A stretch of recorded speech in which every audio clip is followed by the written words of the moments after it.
और आपके वसीले से हम कलाम को सुनने को हैं। खुदावंद आपके साथ हो। जी पास्टर जी, कलाम को शेयर कीजिए। बहुत बहुत शुक्रिया सिस्टर जी, खुदावंद आपको बरकत अता करे।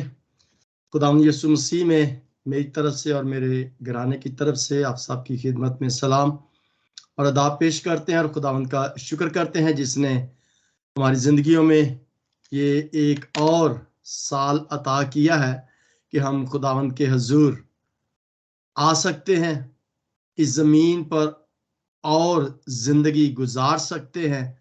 और मैं समझता हूँ कि ये खुदावंद का बहुत ही ज़्यादा हमें शुक्रिया अदा करना चाहिए कि उसने हमें ये एक और साल जो दिया है, डेफिनेटली उसका हमें ये साल देने का एक मकसद होगा। मैं पूछना चाहूँगा जिस नसरीन से, अभी आवाज़ आ रही है? आप नीचे लिख सकते हैं क्योंकि माइक में जी भाई संजीव आपको तो आ रही है मेरा ख्याल है। हाँ बिल्कुल अच्छी आ रही है आवाज। ओके जी sister Nasreen, can you hear? आप सिस्टर नीला नीचे लिख सकते हैं कि आवाज आ रही है। चले मैं लिख देता हूं क्योंकि जब तक आवाज नहीं आएगी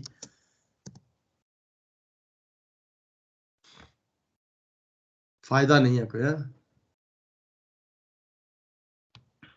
चले एनी हो हम स्टार्ट करते हैं जी।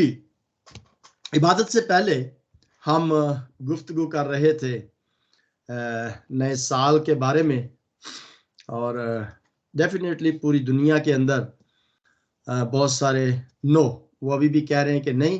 तो मेरी दरख्वास्त होगी सिस्टर नीला, सिस्टर नसरीन, आप सिस्टर नीला नीचे लिखे उन्हें कि प्लीज डिस्कनेक्ट करें, मैसेज लिख दें। डिस्कनेक्ट होके दोबारा आएंगे तो फिर शायद आवाज आ जाए।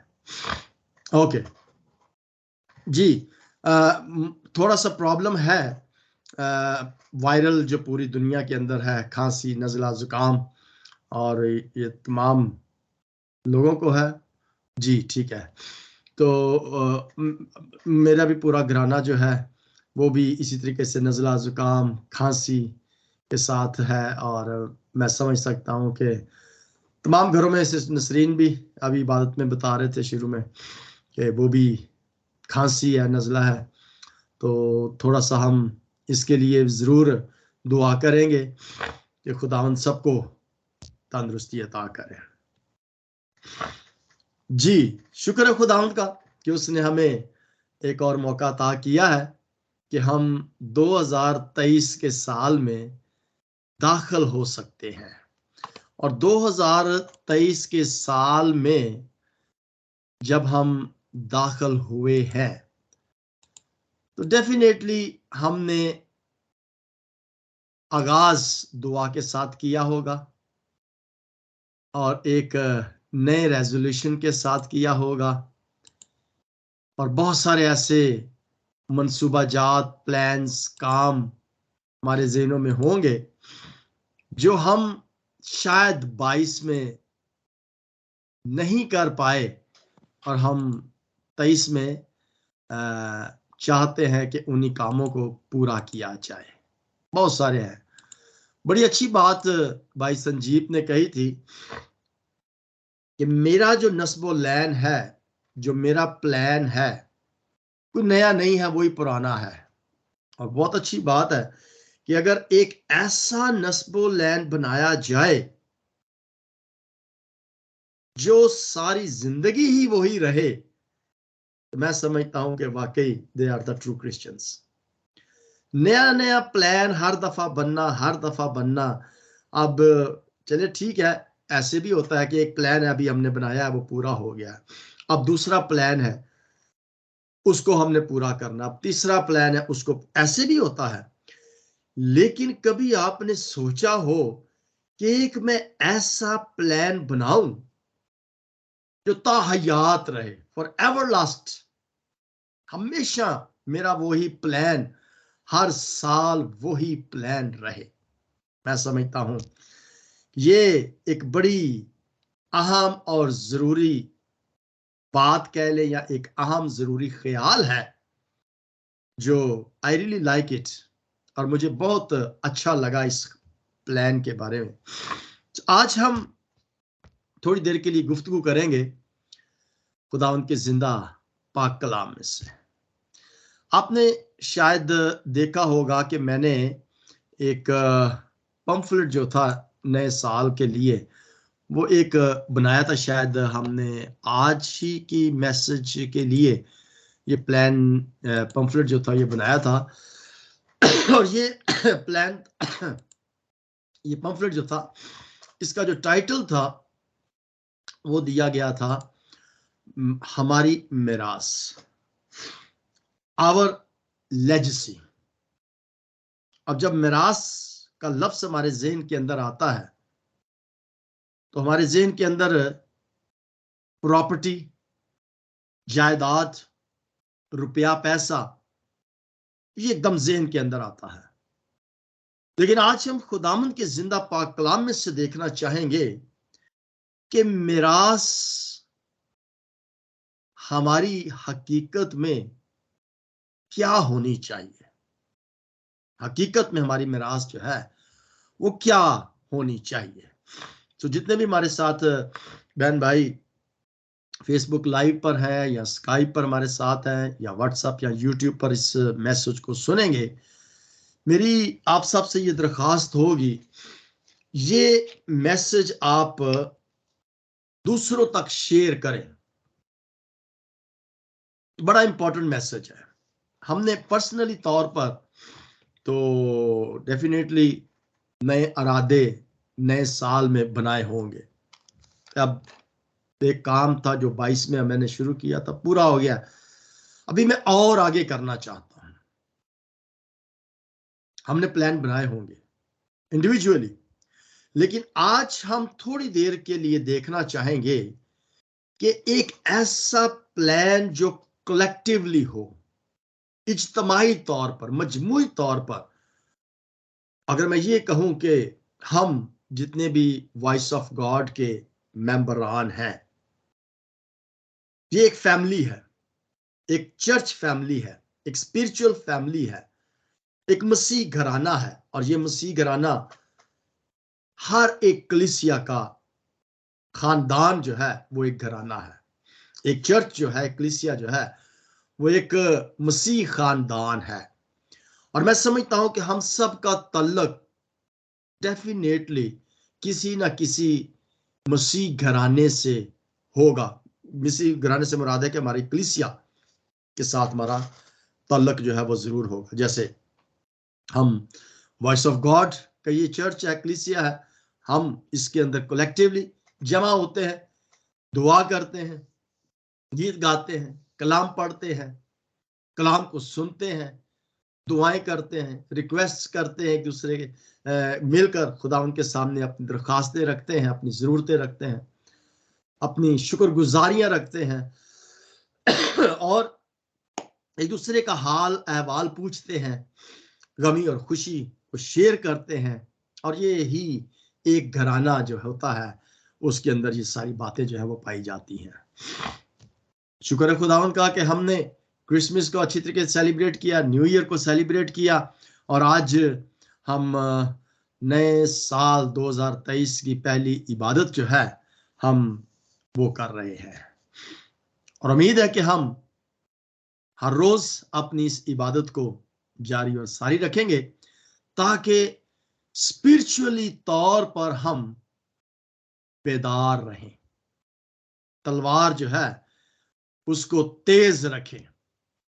अगर एक तलवार इस्तेमाल ना की जाए तो उसको जंग लग जाता है। बड़ी अच्छी बात सिस्टर अनिला के भाई का जी जो मोटिव था कि जो रूहानी तौर पर मेरे अंदर वीकनेस है, भाई जैक्सन का ये मोटिव है कि जो रूहानी तौर पर मेरे अंदर कमजोरियां हैं, मैं उन कमजोरियों को और स्ट्रांग करने की, बेहतर करने की कोशिश करूंगा। और बहुत सारी कमजोरियां इंसान के अंदर होती हैं, रूहानी तौर पर, फिजिकली तौर पर भी होती हैं, लेकिन अखलाकी तौर पर भी होती हैं।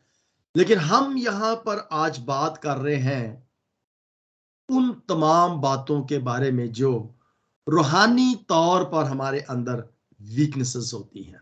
सो उन वीकनेसेस को बेहतर करने के लिए बहुत जरूरी है कि हम कनेक्ट रहें खुदा के साथ, हमारा राब्ता जो है वो मजबूत हो। सो हम पढ़ते हैं खुदा उनके जिंदा पाक कलाम में से मिरास के जो हमारा टाइटल है आज का कि हमारी मिरास क्या है। मत्ती रसूल की अंजील में से देखेंगे उसका 6 बाब और उसकी 19वीं आयत में अगर कोई पढ़ना चाहे, Matthew chapter 6 verse 19 and 21, 19 verse 21 तक है। मैं माजरत चाहूंगा कि बीच बीच में खांसी आ जाती है, तो ये हम सब समझते हैं कि मौसम ऐसा है, वायरल है, सबको खांसी है, तो थोड़ी सी बर्दाश्त करनी पड़ेगी। 19 आयत से कोई पढ़ना चाहे, मैथ्यू चैप्टर 6 वर्स 19 टू 21। जी भाई संदीप। हाँ जी हाँ, मैं पढ़ता हूँ। 19 वर्ष। अच्छा जी, 21 तक। अच्छा। अपने लिए पृथ्वी पर धन इकट्ठा ना करो, जहाँ कीड़ा और काई बिगाड़ते हैं, और जहाँ चोर सेधे लगाते और चुराते हैं। इंग्लिश में है, ले not up for yourselves treasures upon earth, which moth and rust doth corrupt, and where thieves break down through and steal. Next verse, verse 20. परंतु अपने लिए स्वर्ग में धन इकट्ठा करो, जहाँ ना तो कीड़ा और ना कोई बिगाड़ते हैं, और जहाँ चोर ना सेध लगाते और ना चुराते हैं।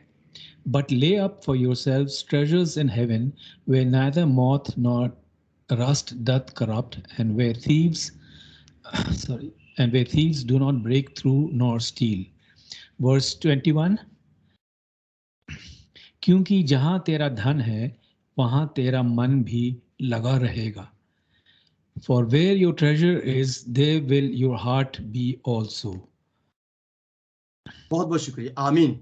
खुदावन के जिंदा पाक कलाम के पढ़े और सुने जाने पर उसकी हम सब पर बरकत हो। थैंक यू भाई संजीव, खुदावन आपको बरकत अता करे।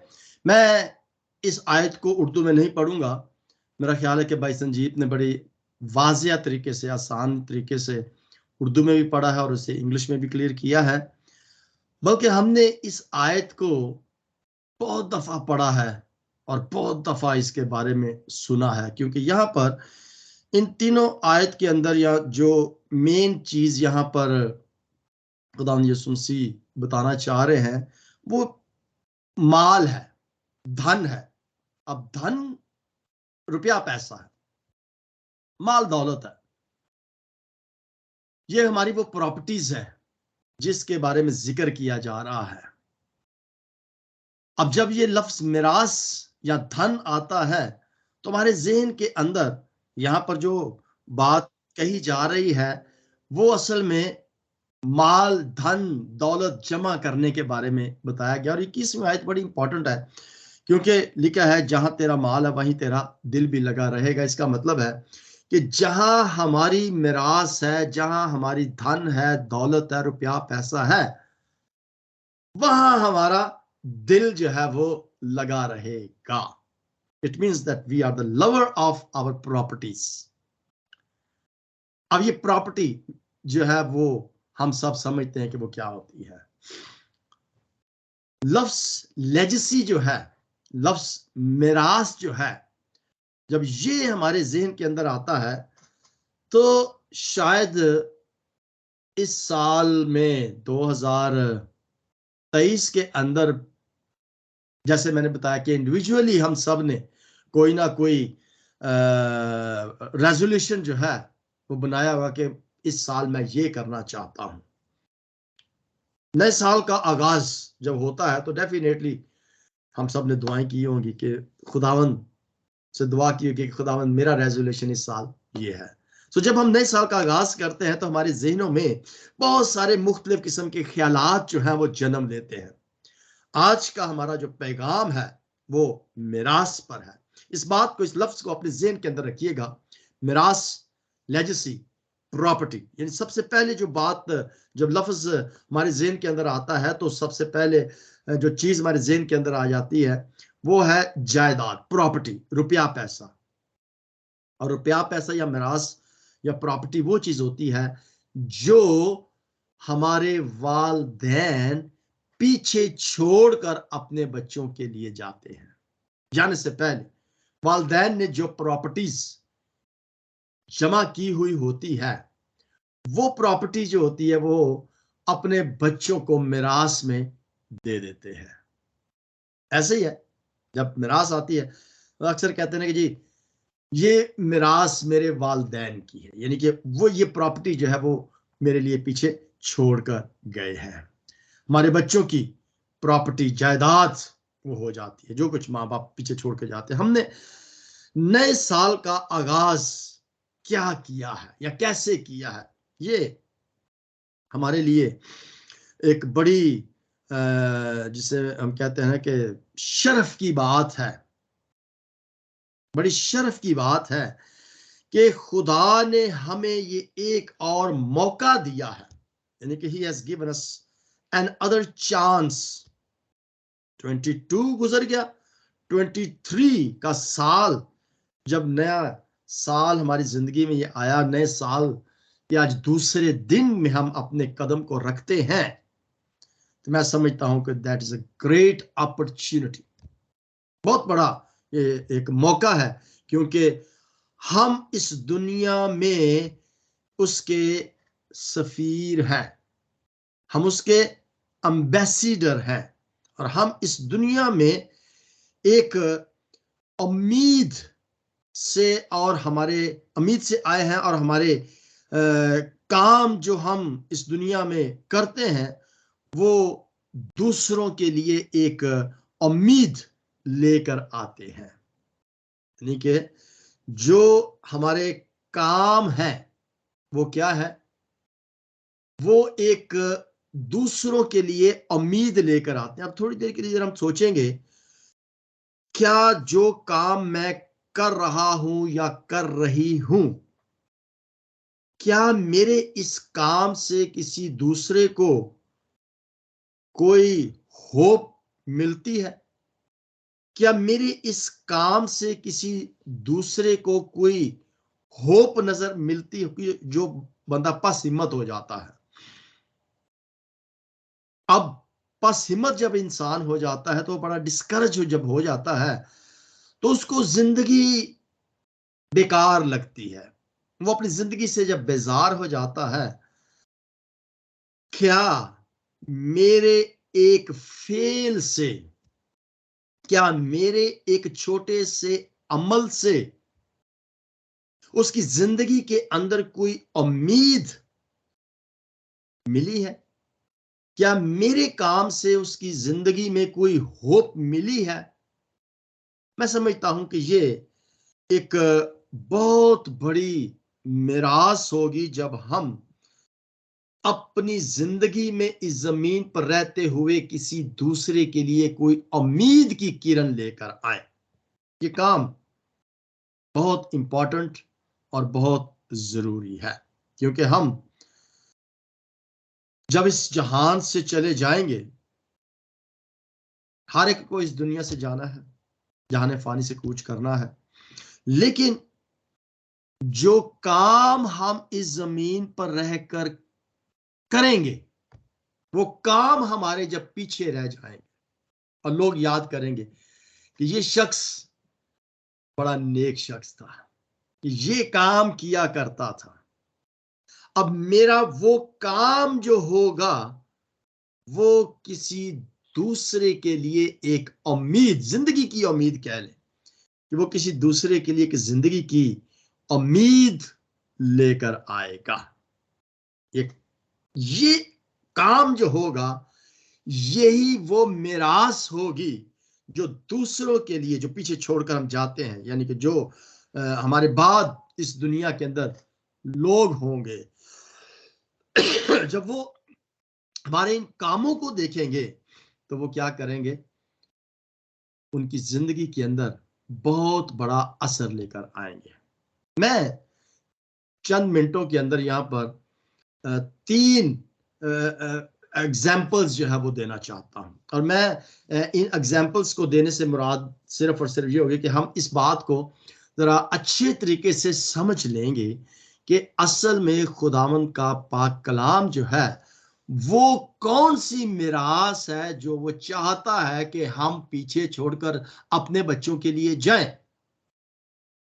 प्रॉपर्टी मिरास को कहते हैं, और वो जो हम जाने से पहले पीछे अपने बच्चों के लिए छोड़ जाते हैं वो मिरास होती है, और उस मिरास से हमारे बच्चों की जिंदगी आगे बेहतर होती है और उनको फायदा होता है और उनकी जिंदगी अजीरन जो है जिंदगी अच्छी हो जाती है, अजीरन नहीं होती। मसीह होते हुए, एक बिलीवर होते हुए, एक ईमानदार होते हुए आज कौन सी प्रॉपर्टी है या कौन सी मिरास है जो हम दूसरों के लिए इस जमीन पर पीछे छोड़कर जाते हैं जो उनकी जिंदगी के लिए उनकी मिरास हो और उनकी जिंदगी के लिए बेहतर हो, फायदेमंद हो, उम्मीद की किरण लेकर आए। हम उस मिरास को ढूंढना चाहते हैं जिसको हम पीछे छोड़ के जाना चाहते हैं। रात को मुझे बहुत खांसी थी, गोली वगैरह मैंने खाई है, दवाई पी है,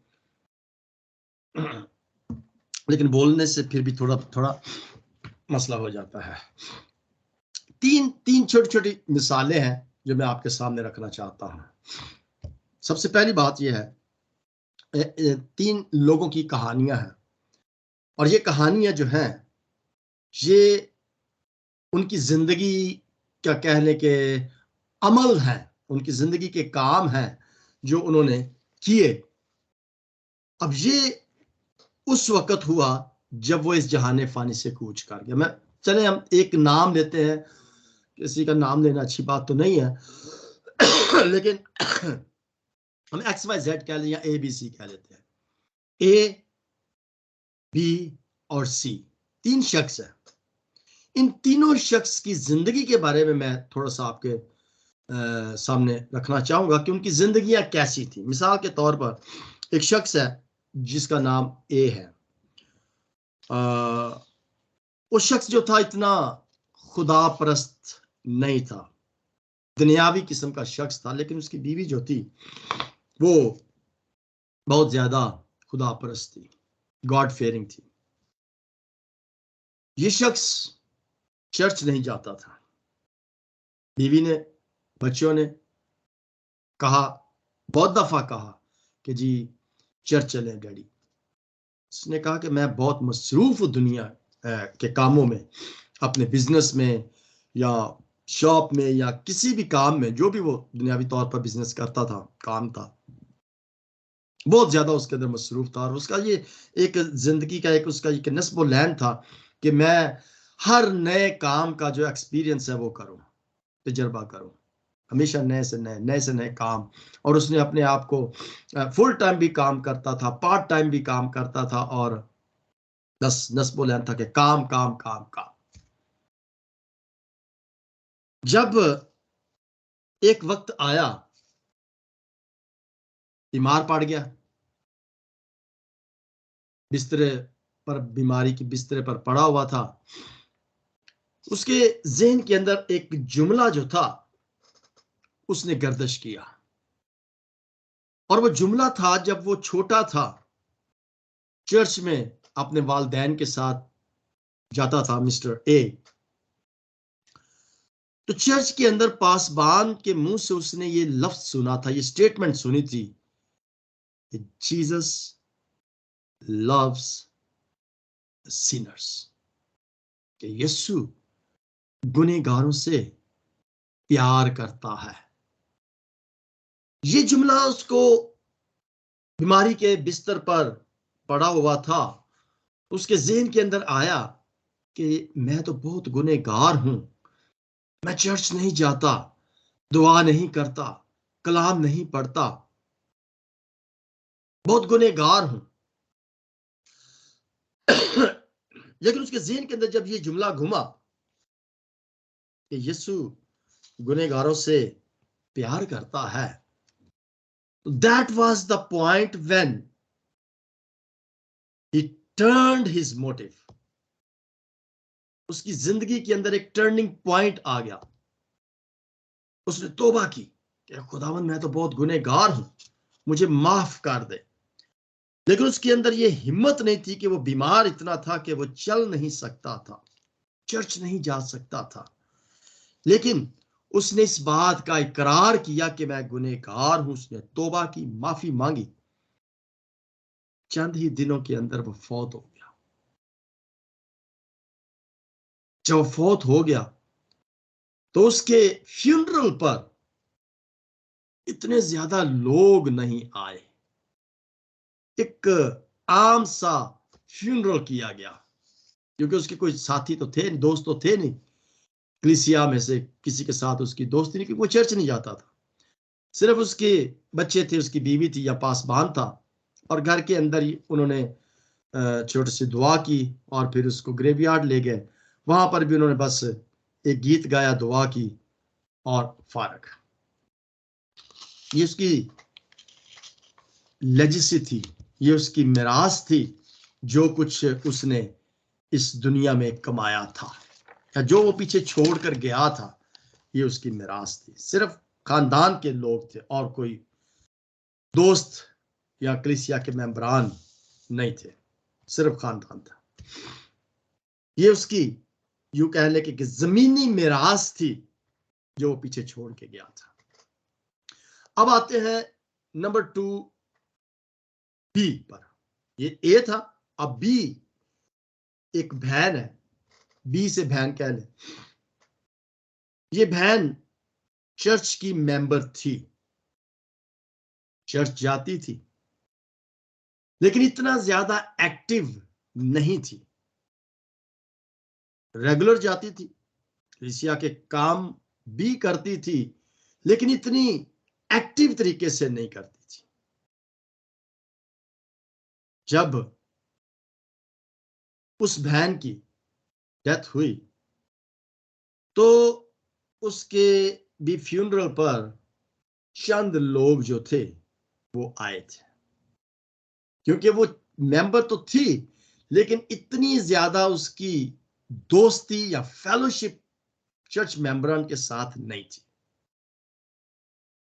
उसी रवायत के साथ फ्यूनरल किया गया, चंद एक लोग आए, पासबान ने दुआ की, गीत गाए, उसका हस्बैंड भी था, और उन्होंने दुआ की, दफना कर वापस घर आ गए। चंद दिनों के बाद कुछ लोग उसके हस्बैंड से मिलने के लिए आए, और ये वो लोग थे जो हकीकत में बड़े दुखी थे, गमजदा थे, गमगीन थे। उन्होंने कहा कि ये बहन हमारी हेल्प किया करती थी, स्पिरिचुअली भी और दुनियावी तौर पर भी, माली तौर पर भी। ये हमारे लिए एक ब्लेसिंग्स थी। वो लोग उसके खामन को मिलने के लिए आए और उन्होंने अपनी दास्तान उस बहन के बारे में बताई। अब ये चंद लोग जो कलीसिया से हटकर उसके साथ थे, ये उसकी लेजेसी थी, ये उसकी मिरास थी। अब आते हैं नंबर 3 पर। नंबर 3 सी है, ए बी और सी। सी से कोई भी आप नाम जेन के अंदर सोच सकते हैं, लेकिन ये शख्स सी जो था, ये चर्च का एक एक्टिव मेंबर था। हर रूहानी एक्टिविटी में वो हिस्सा लेता था, हर एक के साथ उठता बैठता, खाता पीता, यानी कि गुड रिलेशनशिप के अंदर था। हर एक के साथ एक फ्रेंडली शख्स था, सबसे प्यार करता था, सबकी मदद करता था, हर तरीके से एक दूसरे का ख्याल रखता था, यानी कि क्लोज टू एवरीबॉडी। हर रोज यानी कि हर संडे को वो चर्च जाता था और बड़ा एक्टिव मेंबर था। जब उसकी डेथ हुई तो तमाम का तमाम चर्च उसके फ्यूनरल पर मौजूद था। हर शख्स, हर बच्चा, हर बहन, हर भाई उसके फ्यूनरल पर मौजूद था। एक क्राउड था, फुल चर्च था, चर्च के अंदर भी और कब्रिस्तान में भी सब लोग जो उसके साथ मौजूद थे। ये उसकी मिरास थी जो वो पीछे छोड़ कर गया।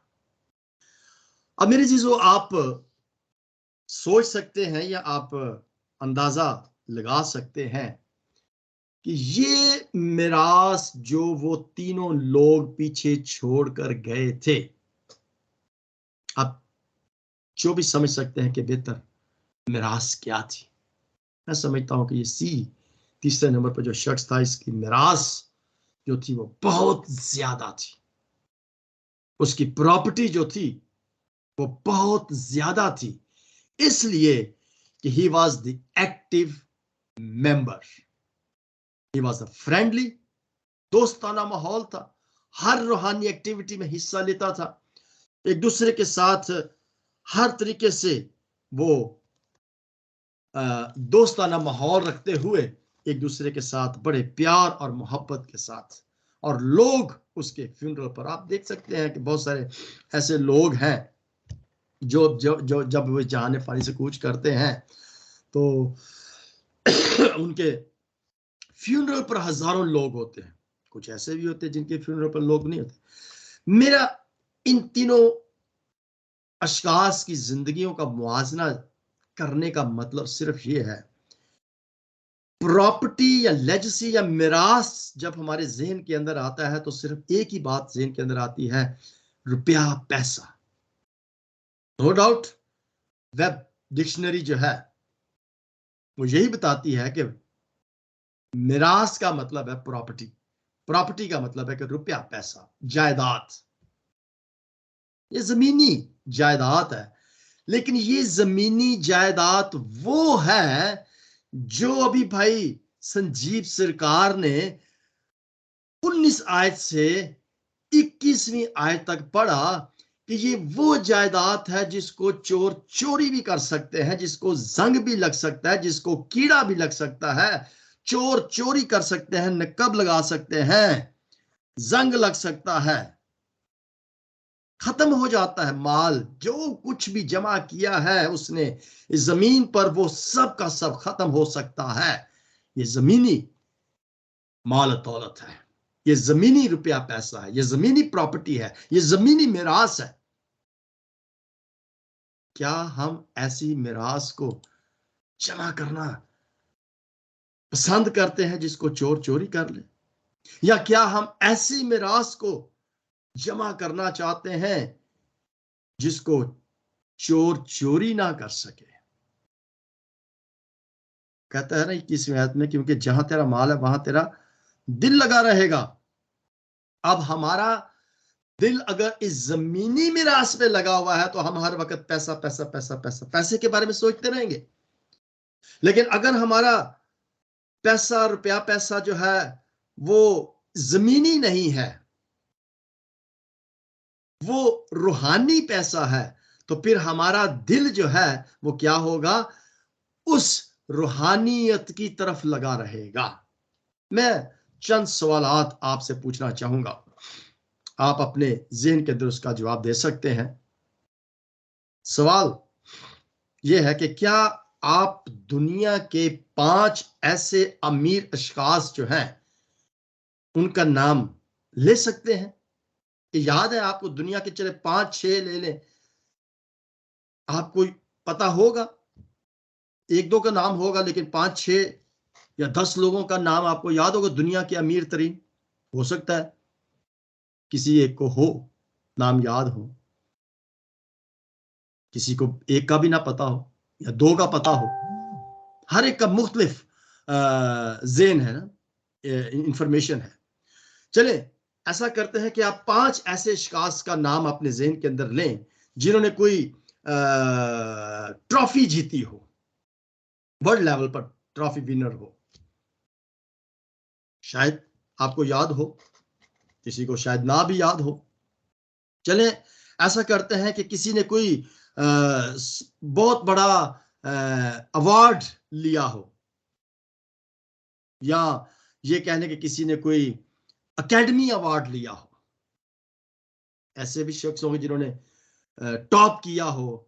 ऐसे दुनिया के अंदर चंद ऐसे अशखास जो हजारों में टॉप किया हो, लाखों में टॉप किया हो, यानी कि एकेडमी अवार्ड उन्होंने लिया हो, या कोई ऐसे वर्ल्ड सीरीज उन्होंने जीती हो।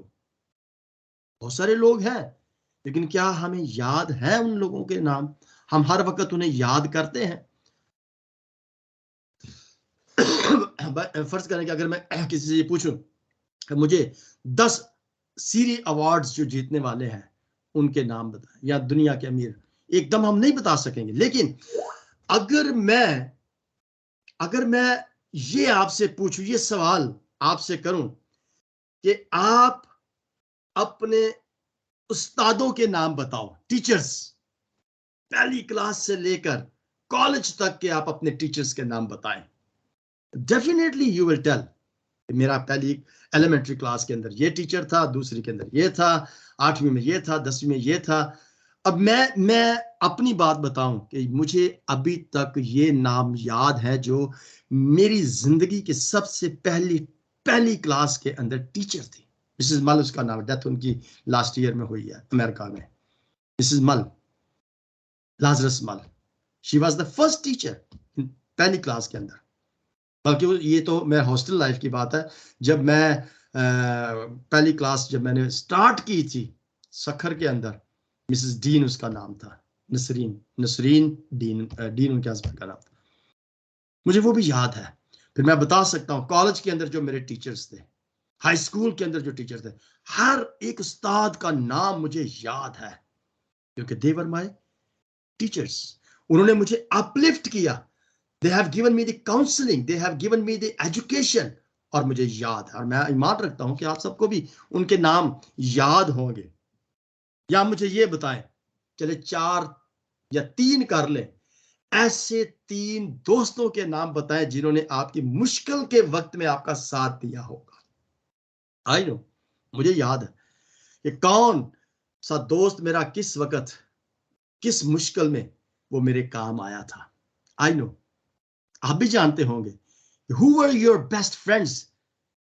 कॉलेज में हो सकते हैं, हाई स्कूल में हो सकते हैं, आपकी मैच्योर जब लाइफ होगी, मैरिज लाइफ होगी, या कोई भी, आप जरूर उन दोस्तों को फरामोश नहीं कर सकते जो दोस्त आपकी मुश्किल में आपके काम आए होंगे। मुझे याद है कि मेरा एक ऐसा दोस्त था जो मेरे घर का रेंट दिया करता था। मेरा इतना खुद का फील नहीं था कि मैं अपने घर का रेंट दे सकूं, वो मेरा दोस्त दिया करता था मेरे घर का rent, and he give it 2 years 2 साल तक मेरे घर का रेंट देता था। ऐसे बहुत सारे दोस्त हैं, आप भी जानते होंगे। चले, तीसरा सवाल यह है कि 5 नाम ऐसे बताएं उन लोगों के जिन्होंने किसी किस्म का भी आपको कोई फायदा दिया हो, किसी किस्म का भी फायदा। वो माली तौर पर भी फायदा हो सकता है, वो एजुकेशन तौर पर भी फायदा हो सकता है, वो स्पिरिचुअल फायदा भी हो सकता है, यानी कि किसी किस्म का भी उन्होंने आपको कोई फायदा दिया हो। एंड यू रिमेंबर, आप याद रखते हैं उन लोगों को जो आपके मुश्किल वक्त में आपके काम आए हैं, या जिन्होंने आपको कभी ना कभी किसी ना किसी तरीके से कोई फायदा दिया हो। चौथे नंबर पर सवाल यह है, आप याद कर सकते हैं उन लोगों को, उन दोस्तों को जिन्होंने आपको कभी अप्रिशिएट किया हो। Yes sister Nasreen, I appreciate your efforts. जी sister Anila, I appreciate your efforts. जी सिस्टर शिबाना, भाई साबर, भाई संजीव, आई अप्रिशिएट यू। कभी किसी ने आपको ऐसा कहा हो, डेफिनेटली कहा होगा, you are the good peoples, आप अच्छे लोग हैं, और उन्होंने आपको अप्रिशिएट किए, या चंद अल्फाज अप्रिशिएशन के आपको कहे हों, और आपका हौसला बड़ा हो, आप उनको कभी नहीं भूल सकते। आखिरी सवाल यह है कि याद करें उन 5 अशखास को जिनके साथ आपका अच्छा वक्त गुजरा हो। You have spended a good time with them. College भी हो सकता है, हाई स्कूल भी हो सकता है, आपके बाद शादी के बाद जो आपकी लाइफ है, या कलीसिया के अंदर आपके अच्छे दोस्त हो, अच्छा वक्त आपने उनके साथ स्पेंड किया हो, मुझे कम से कम याद है। सो मेरे चीजों, बड़े बड़े वो जो अपने उन्होंने इंडिविजुअली अवार्ड्स लिए हैं, इंडिविजुअली उन्होंने अवार्ड्स लिए हैं, या उन्होंने दुनिया के अंदर बड़े बड़े काम किए हैं, उन इंडिविजुअल लोगों को बहुत कम लोग याद रखते हैं, क्योंकि उन्होंने अपने लिए फायदा लिया है, अपने लिए फायदा किया, अपना नाम कमाया है। लेकिन उन लोगों को याद इस दुनिया में रखा जाता है जो कलेक्टिवली करते हैं, जो कलेक्टिवली दूसरों को फायदा देते हैं। अब और मिसाल के तौर पर एक उस्ताद है, उस उस्ताद ने सिर्फ मुझे ही नहीं फायदा दिया, बल्कि मेरे साथ जो 20 और लोग थे, बच्चे थे, स्टूडेंट्स थे, उनको फायदा दिया। और सिर्फ एक ही क्लास नहीं, पता नहीं 10, 20, 25 साल उन्होंने अपनी जिंदगी के अंदर पता नहीं कितने स्टूडेंट्स को अपलिफ्ट किया, उनको तालीम दी। And that is called the collective effort. इज्तिमाई तौर पर उन्होंने जो काम किए हैं उनको याद रखा जाता है, और यही वो मिरास है जिसको दूसरों को फायदा पहुंचाती है, जिसको लोग याद रखते हैं। मैं सिर्फ आपसे आखिर में यही कहूंगा, हमारी जिंदगी में जो लोग तब्दीली लेकर आते हैं, वो लोग हैं जो कलेक्टिवली एक, जिसे कहते हैं, एक रेजोल्यूशन बनाते हैं कि मैं 2023 के अंदर इस रेजोल्यूशन को लेकर आऊंगा कि मैं खुदा के नजदीक एक को नहीं, दो को नहीं, तीन को नहीं, बल्कि 100 की तादाद में लोगों को खुदा के पास लेकर आऊंगा, जिनकी जिंदगियां डार्क अंधेरे में है, उनकी जिंदगियों में रोशनी लेकर आऊंगा। And how it is possible, ये आप फैसला कर सकते हैं कि मैं कलेक्टिवली क्या काम ऐसा करूं जिससे एक नहीं, हजारों की लोग जो है वो उनकी जिंदगियां रोशन हो जाए या उनको फायदा हो जाए। दैट इज द रेजोल्यूशन, कि आप अपनी जिंदगी के अंदर एक ऐसा रेजोल्यूशन बनाएं कि जो आप इस दुनिया के अंदर काम कर जाएं, वो रहती दुनिया तक लोग उसे याद रखें कि यस, ये शख्स था जिसने बहुतों की जिंदगियों को रोशन किया, फायदा पहुंचाया। मैं समझता हूं कि यही वो मिरास है जो जिसका जिक्र इस यीशु मसीह ने 19वीं आयत में किया है कि अपना माल ऐसी जगह पर जमा करो जहां पर कीड़ा खा ना जाए, जहां पर चोर चोरी ना कर ले। ये है वो प्रॉपर्टी, ये है वो मिरास जो हम पीछे छोड़कर जाएंगे और जिससे बहुतों को फायदा होगा। खुदावंद इस कलाम के वसीला से मुझे और आप सबको बरकत दे।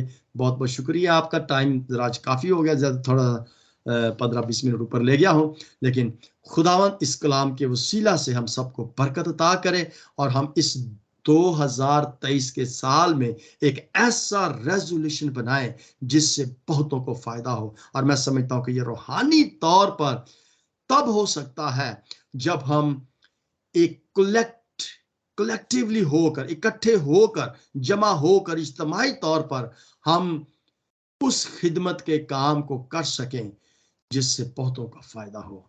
Thank you very much and God bless you.